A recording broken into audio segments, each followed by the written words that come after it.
হঠাৎ করে বলা নেই কওয়া নেই যদি আপনার বাসায় পুলিশ বা কোনো আইন শৃঙ্খলা বাহিনীর পরিচয়ে কেউ চলে আসে, তখন আপনার ইনস্ট্যান্ট মানে তাৎক্ষণিক আপনার করণীয় কি বা আপনার কি করা উচিত? সবার আগে তার কাছে আপনার পরিচয়পত্রটা দেখতে চাইতে হবে।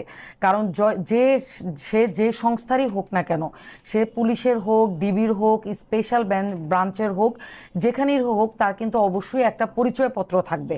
যদি সে পুলিশের পরিচয় দেয় সে কোন থানা থেকে এসেছে এবং ওই থানার তার আইডেন্টিফিকেশন নাম্বারটা কি, তারপরেও যদি কোনো কারণে আপনার সন্দেহ হয় তাহলে আপনি সাথে সাথে কিন্তু আপনার থানায় ফোন করে আপনি কনফার্ম হয়ে নিতে পারেন যে থানা থেকে আসলে আপনাকে অ্যারেস্ট করার জন্য বা অনুসন্ধান করার জন্য কেউ থানা থেকে এসেছে কিনা। তারপরেও আপনার মনে হয় যে না, আসলে থানা থেকে আপনি কোনো আশানুরূপ অ্যান্সার পাচ্ছেন না বা থানার ফোনটা কেউ ধরছে না, তাহলে কিন্তু আপনি জরুরি সেবার লাইন যেটা আছে 999 সেটাতে ফোন দিতে পারেন। যে কোনো আইন শৃঙ্খলা বাহিনীর যে লোকই আপনার বাসায় আসুক না কেন, সে আপনাকে গ্রেফতার করতে আসুক অথবা আপনার বাসা সার্চ করতে আসুক, তার কাছে কিন্তু অবশ্যই গ্রেফতার করতে আসলে ওয়ারেন্ট এবং সার্চ করতে আসলে সার্চ ওয়ারেন্ট থাকবে। সো এই কাগজগুলো তাদের কাছে আছে কিনা এই জিনিসটাও কনফার্ম হবেন।